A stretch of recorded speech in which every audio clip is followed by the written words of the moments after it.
Good morning and welcome to our At Better Together motivational meeting. Look at all the seats that are available for all of you listeners. Please show up. Nick is coming over and we're going to start with an army of 2, and then our other peeps will gather as they arrive. So Simon Sinek, he's in our Audible account. I think there's 3 of his books. He's written like 3 or 4. And he's one of my favorites to listen to because his thinking is like very ethereal compared to my own. I'm very like linear, but he's got a really cool like abstract concept of the way he thinks about business and relationships. And so this video really stood out to me as one that's like really interesting and really cool. He's obviously speaking to business leaders, but I think in a culture like ours where we aren't very hierarchical and we're all leaders and we all rely on each other and we're ultimately a company built on trust, I think the message he has here is really important for us to evaluate. And so the title of the video is, Do You Love Your Wife? And that's just how he starts it. And so we'll just kind of jump in, and it's basically about how do you develop trust and what are the quantifiable elements of a trusting relationship. And yeah, we'll just kind of jump in and then maybe have a short discussion after it. So.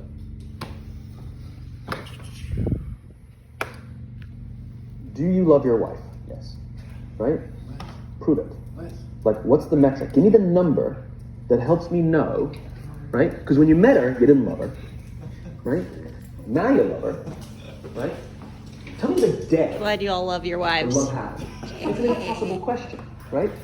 But it's not that it doesn't exist. It's that it's much easier to prove over time, right? So all leadership is the same thing. It's about transitions. So if you were to go to the gym, right? It's like exercise, right? If you go to the gym and you work out and you come back and you look in the mirror, you will see nothing. And if you go to the gym the next day and you come back and you look in the mirror, you will see nothing, right? So clearly there's no results, can't be measured, it must not be effective. So we quit, right? Or if you fundamentally believe that this is the right course of action and you stick with it, like in a relationship, I bought her flowers and I wished her happy birthday, and she doesn't love me. Clearly I'll give up. You know, that's not what happens. If you believe there's something there, you commit yourself to an act of service. You commit yourself to the regime, the exercise. You can screw it up. You can eat chocolate cake one day. You can skip a day or two. You know, it allows for that. But if you stick with it consistently, I'm not exactly sure what day, but I know you'll start getting into shape. I know it. And the same with the relationship. It's not about the events. It's not about intensity. It's about consistency, right? You go to the dentist twice a year, your teeth will fall out. You have to brush your teeth every day for 2 minutes. What does brushing your teeth twice a day for 2 minutes do? Nothing. Unless you do it every day, twice a day for 2 minutes, right? It's the consistency. Going to the gym for 9 hours does not get you into shape. Working out every day for 20 minutes gets you into shape. So the problem is we treat leadership with intensity. We have a 2-day offsite, we invite a bunch of speakers, we give everybody a certificate, you're a leader, right? Those things are like going to the dentist. They're very important. They're good for reminding us or getting us back on track, learning new lessons. But it's the daily practice of all the monotonous, little, boring things like brushing your teeth that matter the most. She didn't fall in love with you because you remembered her birthday and bought her flowers on Valentine's Day. She fell in love with you because when you woke up in the morning, you said good morning to her before you checked your phone. She fell in love with you because when you went to the fridge to get yourself a drink, you got her one without even asking. She fell in love with you because when you had an amazing day at work and she came home and she had a terrible day at work, you didn't say, yeah, but let me tell you about my day. You sat and listened to her awful day and you didn't say a thing about your amazing day. This is why she fell in love with you. I can't tell you exactly what day, and it was no particular thing you did. It was the accumulation of all of those little things that she woke up one day and as if she pressed a button, she goes, I love him. Right? Leadership is exactly the same. There's no event. There's no thing I can tell you you have to do that your people will trust you. It just doesn't work that way. It's an accumulation of lots and lots of little things that anyone by themselves is innocuous and useless. Literally, pointless by themselves. People will look at little things that are good leadership practices and say, that won't work. And you're absolutely right. But if you do it consistently, and you do it in combination with lots of other little things, like saying good morning to someone, that looking in the eye. My friend George was a 3-star general in the Marine Corps. He says his test for leadership, and I love this, he goes, his test for good leaders, if you ask somebody how their day is going, you actually care about the answer. Right? The number of times we're walking to a meeting, we're rushing, we go, how are you? Not good, I gotta get to you later, I'm late for a meeting. Right. If you ask the question, you were standing there and you were listening to the answer. It's those little innocuous things that you do over and over and over and over that people will say, I love my job. Not I like my job. I like my job means, yeah, the challenge is great, they pay me well, I like the people.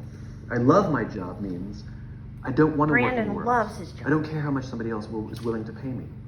I'm devoted to the people here, and I care desperately about the people here as if they were my family. In business, we have colleagues and coworkers. In the military, they have brothers and sisters. That's how they think of each other, right? If you really have a strong corporate culture, the people will think of each other like brothers and sisters. Don't really, it's like a family, right? No, brothers and sisters. Deep love. Fight, but the love doesn't go away. Right? Bicker, the love doesn't go away. And I'll fight with my sister, but if you threaten my sister, you're going to have to deal with me. Right. Right? We'll fight internally, we'll bicker with each other, but nobody's going to hurt each other. And if anything from the outside shows up, you're looking at a unified front. Brothers and sisters. Now, how do you create brothers and sisters out of strangers? Common beliefs, common values. You know, parents, in other words, executives who care about their children's success, who care to raise their children, teach them skills, discipline them when necessary, help them build their self-confidence so that they can go on and achieve something more than you could have ever imagined achieving for yourself. That's leadership. An absolute love and devotion for the people who committed their lives to this enterprise. That's such a brilliant reframe. It's so simple and so beautiful and unbelievably hard work. It is and it isn't. Here's why it is. You said it, it's hard to measure, right? It's hard for me to show It's hard to measure in the short term. It's very easy to measure in the long term. Over the long term, the traditional metrics will go up. All your revenues, profits, market share, the traditional metrics will go up, and more importantly, they'll go up more stable, right? You will be able to weather hard times better because the people will come together, they won't abandon ship, right? Over the long term, the traditional metrics are just fine. But also over the long term, your churn will go down, right? You won't be going through employees as much, right? Over the long term, you'll find that loyalty is much higher, that people will turn down better paying jobs, right? Over the long term, all the traditional metrics are just fine, and then some. It's only the short term that it's hard to measure. I mean, it's a human thing. So just as you know how your body feels after a good workout, you know how your body feels after a big greasy meal, you know that one is good for you and one is not, despite what it may taste like. And that's the problem with short-term gains, right? They feel really good in the short term. So we're highly trained social animals. We're highly adapted social animals. We can feel social awkwardness, and we can feel when things are going well. You can sense it. You say you have this sense of laughter, around the office. Like we don't walk around with blinders. We're like I said, we're made to do this. That's why we can assess if somebody's trustworthy or not. That's why we keep our walls and we're like, yeah, his results are great, but I wouldn't trust him, right? As opposed to letting anybody like I trust her for anything. I trust her with my kids, my money, anything. So we're highly attuned animals, and so we're good at sensing it. But I will say there is a caveat to your metric of laughter, which is a decent one, is that scale breaks things, right? In human beings, as I said before, we're not made for populations bigger than about 150-ish. It's called Dunbar's number. Robin Dunbar, a professor from Cambridge University, theorized that we cannot maintain more than about 150 close relationships. And the way he defined a close relationship is, if you're at a bar with a bunch of friends and somebody comes in, would you ask that person to join you or not? And it's about 150 that we would ask them to come join us. And if you think about the reason, that actually makes perfect sense, which is there's two limiting factors. One is time. If you only gave 2 minutes to every person you know, you'd make no close friends. And the other one is memory. You just can't remember everybody.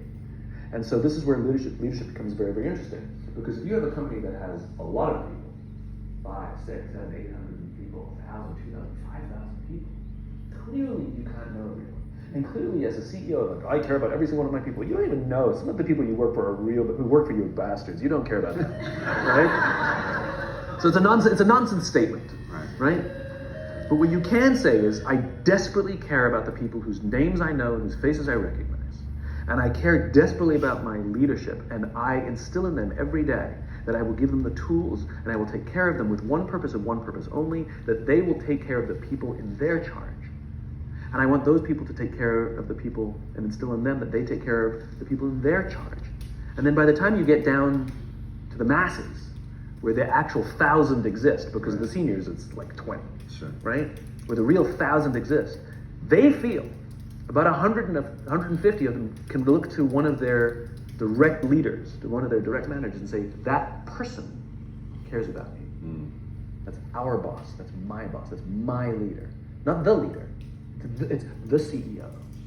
That's my manager, my boss, my leader. Sometimes you get fired, sometimes you get in trouble, sometimes you'll lose your job, and the next guy will get all the credit. It's all true. And the courage to do the right thing in the face of overwhelming pressure, only the best leaders have that courage. Only the best leaders. And here's the folly. Courage is not some deep internal fortitude. You don't dig down deep and find the courage, right? It just doesn't exist. Courage is external. Our courage comes from the support we feel from others. In other words, when you feel that someone has your back, when you know that the day that you admit you can't do it, someone will be there and say, I got you. You can do this. That's what gives you the courage to do the difficult thing. It's not going off to an ashram by yourself somewhere for 4 weeks and coming back and finding the courage. It's not what happens. It's the relationships that we foster. It's the people around us who love us and care about us and believe in us. And when we have those relationships, we will find the courage to do the right thing. And when you act with courage, that in turn will inspire those in your organization to also act with courage. In other words, it's still an external thing. That's what inspiration is, right? I'm inspired to follow your example. But those relationships that we foster over the course of a lifetime will not only make us into the leaders we need to be and hope we can be, but they'll often save your life. They'll save you from depression, they'll save you from giving up, they'll save you from any matter of negative feelings about your own capabilities, your own future. When someone just says, I love you, and I will follow you no matter what. Cool. Any immediate takeaways from anyone? I really like that. It's cool when he talks about courage and how we all kind of lose. It's not like we don't love the person, but it's like, days get so repetitive or whatever that you just kind of forget to say the little important things. So it's a good reminder to just, think of ways you can just be different and, be a leader. So I like it a lot. Nick, Ben, any thoughts? Like relationship-wise, excuse me, I haven't talked yet.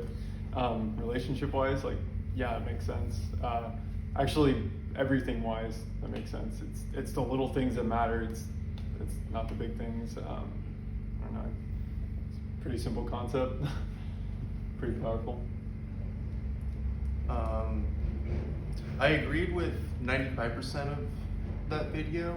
I kind of disagreed a little bit with his, in my opinion, narrow view of courage. I think that it can be both external and internal, that it's the choice that really matters above anything else.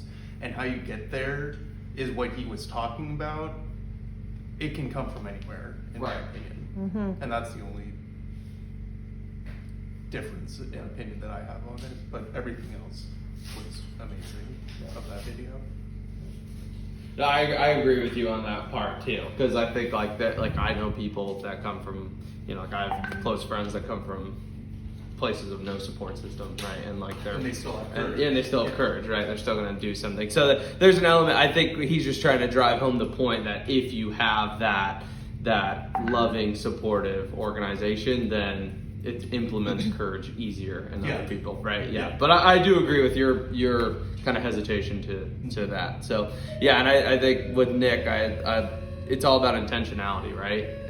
It's not just doing the little things, it's the intention behind the little things, right? Like, okay, you could brush your teeth for 2 minutes, but if you're just standing there texting with your toothbrush in your mouth for 2 minutes, right? You're not brushing your teeth. It's the intentionality of it, you know what I mean? So the little things have to matter. Like if I know some days I'm busy, so if my face is buried in the screen and people come back and I say, hey, how was your day?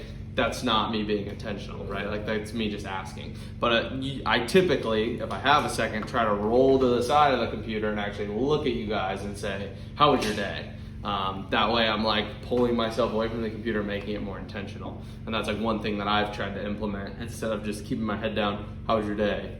Actually like looking at people. So little things like that, but they have to be intentional. So that was one of my big takeaways. I just like Simon Sinek. He just kind of gets my brain going because I think very differently than him. So yeah. I have something to add. Please. I agree with Ben. You can lead from anywhere. Right. So I think you can lead from the bottom, you can lead from the back and the middle and the front. When I worked at the hospital, my certification is only a CNA, but I was afloat. I was on every floor of the hospital, worked 6 to 7 nights a week, so I was all over the place. But I had owned an in-home care business, hiring doctors, RNs, and all of that before.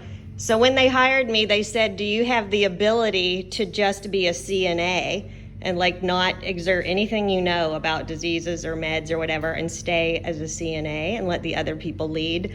And I said, I promise I'll never tell anybody what I was. And so I had Parkinson's was my specific field of study that I took care of in my in-home care business, but I was able to just help some of the patients by themselves when they would refuse their meds, and I'd just be able to say, hey, I promise you, like, just take them, and in an hour they'll kick in and you'll be feeling a lot better about things. And I was able to lead from there, but never told anybody what I had been before. And I was in the most lowly position there, doing the worst jobs, but I still feel like it was effective. So I really believe that, Ben. Yeah. Anybody else? Sorry, Ben, or you were going to say something, Nick. You were going to say? No, I mean, I just agree with the whole concept and everything you guys are saying. Mm-hmm. Cool. Well, this has been our midweek motivation for October 14th. All right, signing off.